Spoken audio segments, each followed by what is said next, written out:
ꯃꯌꯥꯝ ꯉꯁꯤꯗꯤ ꯔꯦꯁꯤꯄꯤꯒꯤ ꯃꯍꯨꯠꯇ ꯇꯦꯔꯣ ꯀꯥꯔꯗ ꯔꯤꯗꯤꯡ ꯑꯣꯏꯅ ꯇꯧꯔꯁꯦ ꯀꯩꯒꯤꯅꯣ ꯍꯥꯏꯕꯗ ꯍꯧꯖꯤꯛꯁꯦ ꯋꯦꯗꯔꯁꯨ ꯌꯥꯝ ꯐꯠꯇꯦ ꯑꯗꯨꯒꯤ ꯃꯊꯛꯇ ꯍꯥꯏꯗꯤ ꯀꯣꯚꯤꯗꯀꯤ ꯀꯦꯁꯦꯁꯁꯨ ꯃꯌꯥꯝ ꯑꯃ ꯍꯦꯟꯒꯠꯂꯕꯅꯤꯅ ꯃꯄꯥꯟ ꯊꯣꯛꯑꯒ ꯄꯣꯠ ꯂꯩꯕ ꯈꯣꯠꯄꯗꯣ ꯈꯤꯇꯪꯁꯨ ꯐꯔꯛ ꯇꯥꯏꯌꯦ ꯑꯗꯨꯒ ꯑꯩꯅ ꯁꯨꯝ ꯇꯦꯔꯣꯒꯤ ꯔꯤꯂꯦꯇꯦഡ് ꯑꯣꯏꯅ ꯃꯈꯥ ꯇꯥꯅ ꯚꯤꯗꯤꯑꯣꯁ ꯑꯝꯇ ꯍꯥꯞꯈꯤꯗ꯭ꯔꯦ ꯑꯗꯣ ꯉꯁꯤꯗꯤ ꯇꯦꯔꯣ ꯀꯥꯔꯗꯀ ꯃꯔꯤ ꯂꯩꯅꯅ ꯚꯤꯗꯤꯑꯣ ꯁꯦꯝꯒꯦꯅꯀꯣ ꯑꯗꯣ ꯉꯁꯤꯒꯤꯁꯦ ꯀꯃꯥꯏꯅ ꯇꯧꯒꯗꯒꯦ ꯍꯥꯏꯗ ꯃꯃꯥꯡꯒꯤꯗꯨꯅ ꯑꯩꯅ ꯗꯦꯠ ꯑꯣꯐ ꯕꯔꯊꯀꯤ ꯃꯇꯨꯡ ꯏꯟꯅ ꯇꯧꯔꯒ ꯍꯣꯠꯂꯒ ꯇꯧꯈꯤꯕꯅꯦ ꯑꯗꯣ ꯃꯈꯥ ꯇꯥꯅ ꯑꯗꯨꯒꯤꯗꯣ ꯀꯟꯇꯤꯅ꯭ꯌꯨ ꯇꯧꯕ ꯉꯝꯈꯤꯗ꯭ꯔꯦꯀꯣ ꯑꯗꯣ ꯑꯩ ꯃꯇꯥꯡ ꯆꯥꯕꯗ ꯑꯗꯨꯝ ꯍꯥꯞꯄꯛꯀꯦ ꯑꯗꯣ ꯉꯁꯤꯒꯤꯁꯤꯅ ꯍꯥꯏꯗꯤ ꯀꯥꯔꯗ ꯑꯍꯨꯝ ꯂꯧꯊꯣꯛꯀꯦ ꯀꯥꯔꯗ ꯑꯍꯨꯝꯁꯤꯗ card number 1 card number 2 card number 3 ꯍꯥꯏꯅ ꯇꯧꯔꯒ ꯑꯗꯣ ꯀꯥꯔꯗ ꯑꯃ ꯆꯨꯁ ꯇꯧꯕꯤꯔꯣꯀꯣ ꯍꯥꯏꯗꯤ नंबर 3 से हाइदी दुम खल्लगा थंबिरो वखंद नंबर 3 से आई चूज तौरे नंबर 2 से आई चूज तौरे नत्रगा नंबर 1 से आई चूज तौरे ना अदुदगी लापा मेसेज तो इसागा खतंग रिलेट ओइनबरा येंबियो दुगा कमेंट कइता इबिरो हाइदी चानैये चानदे हाइबना चिंगो मैम तो अदुदगी गाइडेंस लापा नत्रगा मेसेजेस लापा हाइदी थबा इंखांगी मतंगदा आई मतंग मतंग अदुम फजना हाइरकिपो अदुगा कईगुंबा हाइदी पर्सनल रीडिंग गुंबा तौनिंगा सो मेसेज गुंबा कईगुंबा इबिरो हाइदी पर्सनल नत्रगा अखोगी करियर गुंबा रिलेशनशिप गुंबा नत्रगा बिजनेस गुंबा की रीडिंग गुंबा सो तवेगो अदो खितंग चार्जेस गुंबा दी खतंग लवे अदो हाइसी से लौरी से कईगिनो हाइदा सुगुंबा थबक से सुम लेमना तौगनो हाइबने अखोगी समना हाइबदा दक्षिणा ओरसु खितंग ममिंगी ओइनसु तौनैनाको अदुमाइना अदो सीसे अइना सिददी मयांगी ओइना पुलब येंगमनिना दक्षिणागी मुहुत्ता जस्ट हाइदी कमेंट कुंबा थैंक यू नत्रगा लाइक कुंबा दाइना अदुदुना आइगी दक्षिणाने दुम खल्लगेको अदो सीसे हाइफेतंग येंगमिनरसे कमाइना तौगदबनो हाइबदो सीसे अहमदा कार्ड से कोई तोटपिरसेको ये प्लेइंग कार्ड तोटपदो आइना कार्ड से सफल तौबिरसे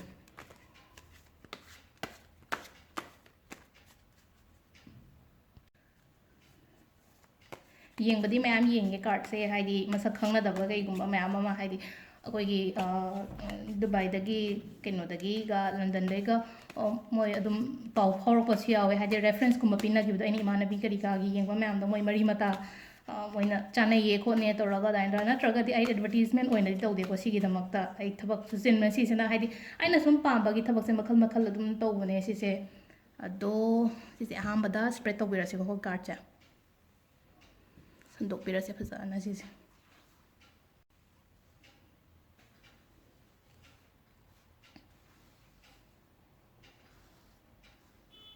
सिदगी कार्ड अहुम खतंग लौथोकपिरसेको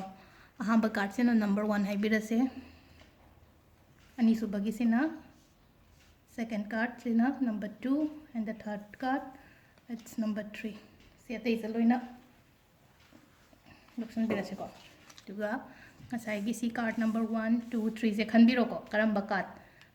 तो अइना चूज तौबनो हाइबदो सपोज आई खल्लसे आई नंबर 1 कार्ड से को आई चूज तौरे नत्रगा नंबर 2 से नंबर 3 से हाइमना चिंगबदो तो सी से हाइपेतंग हांगदो येंबिरसे number 1 number 2 and number 3 reverse दी ओइरे सी से स्माइना रिवर्स कार्ड से ओंथोकपिरसे येंबदो नुंगाइतरे दो रिवर्स की रिलेटेड ओइना तुम हाइरागे हाइबबदिको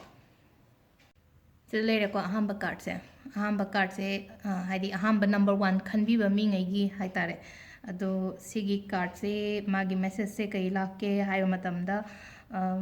पेंदब मयाम अमा लेको थवाई नुंगाइतबा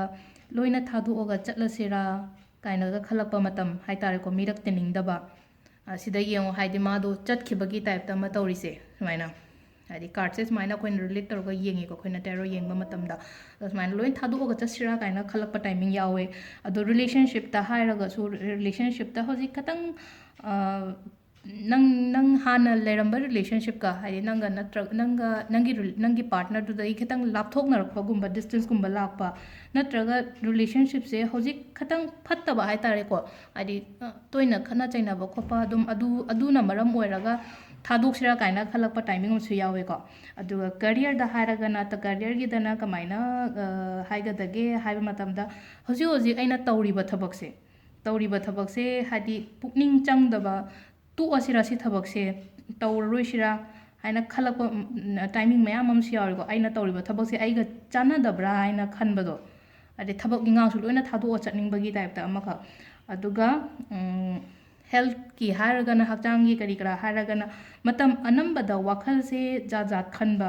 ꯐꯠꯇꯕ ꯋꯥꯈꯜ ꯈꯜꯂꯗꯤ ꯍꯛꯆꯥꯡ ꯁꯣꯛꯆꯤꯜꯂꯛꯏꯅ ꯑꯗꯨꯅ ꯍꯥꯏꯗꯤ ꯍꯦꯜꯊꯀꯤ ꯃꯔꯝꯗ ꯍꯥꯏꯔꯒꯅ ꯉꯁꯥꯏꯒꯤ ꯑꯩꯈꯣꯏꯅ ꯋꯥꯈꯜꯗꯣ ꯅꯦꯒꯦꯇꯤቭ ꯊꯣꯠ ꯑꯗꯨꯝ ꯈꯜ ꯂꯩꯔꯒꯗꯤ ꯍꯥꯏꯗꯤ ꯗꯤꯄ꯭ꯔꯦꯁꯟꯒꯨꯝꯕ ꯂꯥꯛꯄ ꯃꯥꯏꯒ꯭ꯔꯦꯟꯒꯨꯝꯕ ꯇꯧꯕ ꯈꯣꯠꯄ ꯑꯗꯨꯅ ꯃꯔꯝ ꯑꯣꯏꯔꯒ ꯍꯛꯆꯥꯡ ꯅꯨꯡꯉꯥꯏꯇꯕ ꯈꯣꯠꯇꯕ ꯇꯧꯅꯤꯀꯣ ꯑꯗꯣ ꯁꯤꯗ ꯒꯥꯏꯗꯦꯟꯁꯁꯦ ꯀꯔꯤꯅꯣꯅ ꯍꯥꯏꯒꯗꯕ ꯍꯥꯏꯗꯤ ꯒꯥꯏड ꯑꯣꯏꯅ ꯍꯥꯏꯔꯒꯗꯤ ꯑꯩꯈꯣꯏꯅ ꯀꯃꯥꯏꯅ ꯀꯩꯅꯣ ꯇꯧꯒꯗꯒꯦ ꯍꯥꯏ ꯃꯇꯝꯗ ꯏꯁꯥꯅ ꯈꯟꯖꯕ ꯇꯥꯔꯦꯀோ ꯍꯧꯖꯤꯛ ꯑꯩꯒꯤ ꯄ꯭ꯔꯣꯕ꯭ꯂꯦꯝ ꯃꯌꯥꯝꯁꯦ ꯂꯣꯏꯅ ꯂꯣꯏꯔꯦꯀꯣ ꯑꯅꯧꯕ ꯊꯕꯛ ꯑꯃ ꯇꯧꯕ ꯍꯧꯔꯁꯦ ꯍꯥꯏꯅ ꯏꯁꯥꯗ ꯈꯜꯂꯒ ꯊꯝꯕꯁꯦ ꯅꯍꯥꯟꯒꯩ ꯁꯤꯗ ꯔꯤꯂꯦꯠ ꯇꯧꯔꯒꯗꯤ ꯀꯥꯔꯠꯁꯤꯗ ꯑꯩꯅ ꯍꯥꯏꯈꯤꯕ ꯃꯌꯥꯝꯗꯣ ꯂꯣꯏꯔꯦꯀꯣ ꯑꯩꯒꯤ ꯄ꯭ꯔꯣꯕ꯭ꯂꯦꯝ ꯃꯌꯥꯝꯁꯦ ꯂꯣꯏ ꯂꯣꯏꯔꯦꯀꯣ ꯍꯧꯖꯤꯛ ꯑꯩ ꯑꯅꯧꯕ ꯊꯕꯛ ꯄꯥꯏꯈꯠꯂꯁꯦ ꯑꯩꯉꯣꯟꯗ ꯀꯩꯝꯇ ꯄ꯭ꯔꯣꯕ꯭ꯂꯦꯝ ꯂꯩꯇ꯭ꯔꯦ ꯍꯥꯏꯅ ꯏꯁꯥꯗ ꯊꯥꯖꯕ ꯑꯃ ꯊꯝꯃꯒꯀꯣ ꯑꯗꯨꯃꯥꯏꯅ ꯇꯧꯔꯒ ꯊꯕꯛ ꯑꯅꯧꯕꯒꯨꯝꯕ ꯍꯧꯕꯤꯕ ꯀꯩꯁꯨ ꯀꯥꯏꯗꯦꯀꯣ ꯁꯤꯗ ꯂꯩꯔꯦꯀꯣ ꯑꯍꯥꯟꯕꯒꯤ ꯀꯥꯔꯠꯁꯦ ꯅꯝꯕꯔ 1ꯁꯦ ꯅꯝꯕꯔ 2ꯁꯦ ꯑꯃꯨꯛ ꯍꯥꯏꯔꯛꯑꯒꯦꯀꯣ ꯍꯧꯖꯤꯛ ꯁꯤꯗ ꯑꯀꯣꯟꯕꯒꯤ ꯅꯝꯕꯔ 2ꯒꯤ ꯀꯥꯔꯠꯁꯦ ꯑꯃꯨꯛ ꯌꯦꯡꯕꯤꯔꯁꯤꯀꯣ ꯉꯁꯥꯏꯒꯤ ꯑꯩꯈꯣꯏꯅ ꯁꯟꯗꯣꯛꯄ ꯀꯥꯟꯗ ꯔꯤꯚꯔꯁ ꯂꯥꯛꯈꯤꯅꯀꯣ ꯁꯤꯁꯦ ꯑꯣꯟꯅ ꯇꯩꯅꯔꯒ ꯂꯥꯛꯈꯤꯕꯗꯣ ꯉꯁꯥꯏ ꯑꯗꯣ ꯁꯤꯁꯦ ꯆꯨꯝꯅ ꯂꯥꯛꯑꯒꯗꯤ ꯍꯥꯏꯗꯤ ꯊꯕꯛ ꯁꯨꯕ ꯅꯣꯝꯕ ꯀꯟꯕ ꯃꯤ ꯑꯣꯏꯅ ꯑꯣꯏꯀꯣ ꯑꯗꯣ ꯁꯤꯁꯦ ꯁꯨꯃꯥꯏꯅ ꯑꯣꯟꯊꯣꯛꯑꯒ ꯂꯥꯛꯑꯕꯅꯤꯅ ꯑꯣꯟꯊꯣꯛꯑꯒ ꯂꯥꯛꯄꯒꯤ ꯃꯦꯁꯦꯖꯇꯣ ꯍꯥꯏꯐꯦꯠꯇꯪ ꯑꯩ ꯍꯥꯏꯔꯦꯀꯣ ꯁꯤꯗ ꯍꯥꯏꯁꯦ ꯊꯕꯛ ꯇꯧꯅꯤꯡꯗꯕ ꯍꯥꯏꯇꯥꯔꯦꯀꯣ ꯍꯥꯏꯗꯤ ꯊꯕꯛ ꯁꯨꯅꯤꯡꯗꯕꯒꯤ ꯋꯥ ꯅꯠꯇꯦꯀꯣ ꯁꯤꯗ ꯍꯧꯖꯤꯛꯀꯤ ꯑꯣꯏꯅ ꯍꯥꯏꯗꯤ ꯑꯩ ꯊꯕꯛ ꯇꯧꯅꯤꯡꯗꯕ ꯇꯧꯔꯨꯕ ꯊꯕꯛꯇ ꯃꯪꯒꯣꯜ ꯑꯣꯏꯗꯕ ꯅꯠꯇ꯭ꯔꯒ ꯍꯥꯏꯗꯤ ꯃꯤꯒꯤ ꯁꯦꯜ ꯁꯣꯛꯆꯟꯕꯒꯨꯝꯕꯁꯨ ꯂꯩꯌꯦꯀꯣ ꯁꯤꯗ ꯑꯗꯣ ꯃꯌꯥꯝ ꯃꯃꯥꯡꯗ ꯆꯣꯞꯄ ꯅꯪꯕꯁꯨ ꯑꯗꯨꯝ ꯌꯥꯎꯋꯦ ꯑꯗꯨꯒꯤ ꯃꯊꯛꯇ ꯑꯗꯨꯅ ꯃꯔꯝ ꯑꯣꯏꯔꯒ ꯍꯥꯏꯗꯤ ꯑꯩꯈꯣꯏ ꯔꯦꯄꯨꯇꯦꯁꯟꯒꯨꯝꯕ ꯗꯥꯎꯟ ꯑꯣꯏꯕꯗꯣ ꯑꯗꯣ ꯄꯩꯁꯥ ꯅꯨꯡꯁꯥ ꯈꯤꯇꯪ ꯍꯧꯖꯤꯛ ꯀꯧꯕ ꯃꯇꯝ ꯑꯣꯏꯌꯦꯀꯣ ꯑꯗꯣ ꯉꯁꯥꯏ ꯑꯩꯅ ꯍꯧꯖꯤꯛ ꯇꯧꯔꯤꯕ ꯊꯕꯛꯇꯨꯗꯁꯨ ꯀꯣꯟꯁꯦꯟꯇ꯭ꯔꯦꯠ ꯇꯧꯕ ꯉꯝꯗꯕꯗꯣ ꯑꯗꯣ ꯑꯗꯨꯃꯥꯏꯅ ꯂꯩꯀꯣ ꯑꯗꯨꯒ ꯔꯤꯂꯦꯁꯟꯁꯤꯞꯀꯤꯗꯅ ꯍꯥꯏꯔꯒꯅ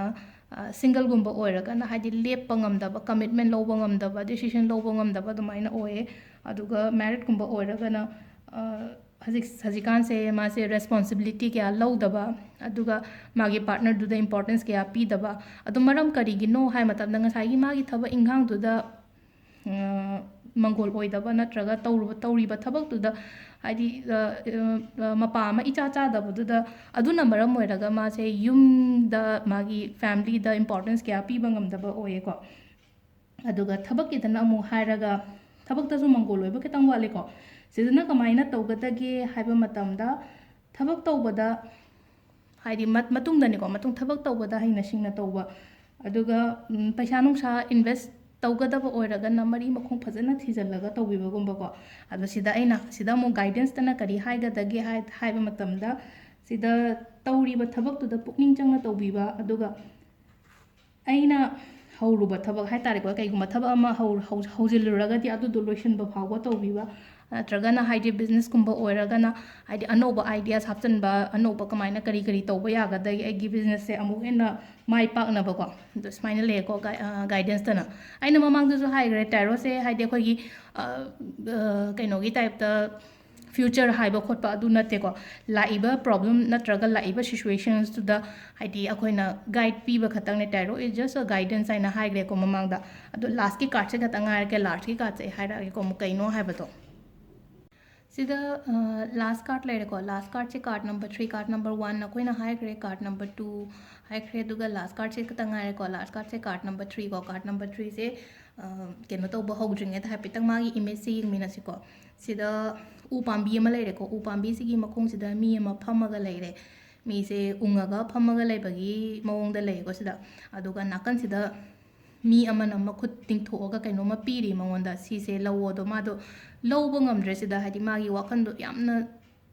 Mathai नुंगाइतन खंगदे कैनोमदा खंजलगा लेबनि ngasai opportunities lakpasida ubu phangdre ko ado si se kamaina akoina card se kamaina interpret tawgadage ha matamda sida mina opportunity pirakpa matamda lahowdrise kaigino haida mana ngasai wakhal khallaga leido aduda pura lupsallaga leikhrabanina adi nakan sida adi afaba kya amala agasu lahowdre sigi misina aduna mangre hadi sida lechin tharise khutsi gi nakan se lechin se ding hak leiramaga mangkhina dum adu sida lechin noibanina hadi si je kuina leiroi ko opportunity se mongonda pirakadaba opportunity se hak leiramaga aduda mana lahoba heiragadi matamduda hadi mado yam success oini ko relationship ke da khatang sumaina laye past relationship खतंग experience खतंग फत्ते को अदुना past की relation फत के दबदुना मरम ओइरगा होजिक लाइरिबा relationship दा क्या focus तोबा ngam दबा ओइना ओएको जेदुम उंगगा लेबा यासागी ममांग दा फत खिद्रमनेना अमुका फत्रदी हाइना खनबदो माय वाखन सिदा थबा इंखांग किना कमाइना तोगदगे हाय मतमदा हजि ꯑꯩꯅ ꯍꯧꯖꯤꯛ ꯇꯧꯔꯤꯕ ꯊꯕꯛꯁꯦ ꯕꯣꯔ ꯆꯨꯔꯛꯄꯒꯨꯝꯕ ꯍꯥꯏꯗꯤ ꯉꯁꯥꯏꯒꯤ ꯃꯥꯅ ꯋꯥꯈꯟꯗꯣ ꯅꯨꯡꯉꯥꯏꯇ꯭ꯔꯕꯅꯤꯅ ꯕꯣꯔꯤꯡ ꯆꯨꯔꯛꯄꯒꯨꯝꯕ ꯅꯠꯇ꯭ꯔꯒ ꯑꯟꯁꯦꯇꯤꯁꯐꯥꯏ ꯑꯣꯏꯕ ꯃꯥꯅ ꯍꯧꯖꯤꯛ ꯇꯧꯔꯤꯕ ꯊꯕꯛꯁꯤꯗ ꯍꯥꯏꯇꯥꯔꯦꯀꯣ ꯑꯗꯣ ꯊꯕꯛꯁꯤꯗ ꯑꯣꯄꯣꯔꯆꯨꯅꯤꯇꯤꯁ ꯂꯩꯌꯦ ꯑꯗꯣ ꯃꯥꯅ ꯉꯁꯥꯏꯒꯤ ꯗꯤꯄ꯭ꯔꯦꯁ ꯑꯣꯏꯔꯕꯅꯤꯅ ꯁꯤꯒꯤ ꯃꯤꯁꯦ ꯑꯗꯨꯅ ꯉꯁꯥꯏꯒꯤ ꯑꯣꯄꯣꯔꯆꯨꯅꯤꯇꯤꯁ ꯃꯌꯥꯝꯗꯨꯁꯨ ꯎꯕ ꯐꯪꯗ꯭ꯔꯦꯕ ꯑꯗꯨꯒ ꯍꯦꯜꯊꯀꯤꯗꯅ ꯀꯔꯤ ꯄ꯭ꯔꯣꯕ꯭ꯂꯦꯝ ꯂꯥꯛꯀꯗꯒꯦ ꯍꯥꯏꯕ ꯃꯇꯝꯗ ꯋꯥꯈꯟ ꯈꯟꯃꯟꯗꯅ ꯗꯤꯄ꯭ꯔꯦꯁꯟꯒꯨꯝꯕ ꯂꯥꯛꯄꯒꯤ ꯌꯥꯕꯒꯤ ꯆꯥꯟꯁꯦꯁ ꯌꯥꯝꯅ ꯂꯩꯀꯣ ꯁꯤꯗ ꯌꯦꯡꯕꯤꯌꯨꯀꯣ ꯑꯀꯣꯟꯕꯗ ꯒꯥꯏꯗꯦꯟꯁ ꯍꯥꯏꯇꯥꯔꯦꯀꯣ ꯒꯥꯏꯗꯦꯟꯁꯁꯦ ꯀꯔꯤꯅꯣ ꯍꯥꯏ ꯃꯇꯝꯗ ꯉꯁꯥꯏꯒꯤ ꯋꯥꯈꯟ ꯌꯥꯝꯅ ꯈꯟꯖꯟꯕꯗꯣ ꯈꯟꯖꯟꯕꯤꯒꯅꯣ ꯁꯤꯗ ꯑꯗꯨ ꯉꯁꯥꯏꯒꯤ ꯋꯥꯈꯟ ꯈꯟꯖꯟꯕꯗꯣ ꯊꯥꯗꯣꯛꯄꯤꯔꯒꯗꯤ ꯁꯤꯗ ꯑꯩꯉꯣꯟꯗ ꯊꯕꯛ ꯏꯪꯈꯥꯡꯒꯤ ꯑꯣꯄꯣꯔꯆꯨꯅꯤꯇꯤ ꯂꯥꯛꯏꯕ ꯃꯌꯥꯝꯁꯦ ꯎꯕ ꯐꯪꯅꯤꯀꯣ ꯑꯗꯨꯅ ꯁꯤꯗ ꯐꯣꯀꯁ ꯇꯧꯕꯤꯌꯣ ꯂꯣꯏꯅꯃꯛ ꯊꯥꯗꯣꯛꯑꯒꯀꯣ ꯁꯤꯗ ꯂꯩꯔꯦꯀꯣ ꯑꯩꯈꯣꯏ ꯉꯁꯤꯒꯤ ꯉꯁꯥꯏꯒꯤ ꯑꯩꯈꯣꯏꯅ ꯀꯥꯔꯠ 3 ꯂꯧꯊꯣꯛꯑꯒ ꯈꯜꯂꯒ ꯌꯦꯡꯈꯤꯕ ꯇꯦꯔꯣꯠꯁꯦ ꯉꯁꯤꯒꯤ ꯑꯗꯣ ꯈꯤꯇꯪ ꯏꯁꯥꯒ ꯆꯥꯟꯅꯩꯌꯦ ꯆꯥꯟꯅꯗꯦ ꯍꯥꯏꯕꯗꯣ ꯀꯃꯦꯟꯇ ꯀꯩꯗ ꯏꯕꯤꯔꯝꯃꯣ ꯐꯖꯅ ꯃꯈꯥ ꯇꯥꯅ ꯑꯗꯨꯝ ꯁꯤꯒꯤ ꯇꯦꯔꯣꯠꯀꯤꯁꯨ ꯁꯦꯝꯕ ꯉꯝꯕ꯭ꯔꯥ ꯌꯦꯡꯒꯦ ꯑꯩꯅ ꯃꯇꯝ ꯈꯔ ꯐꯪꯉꯒꯗꯤꯀꯣ ꯊꯦꯡꯛ ꯌꯨ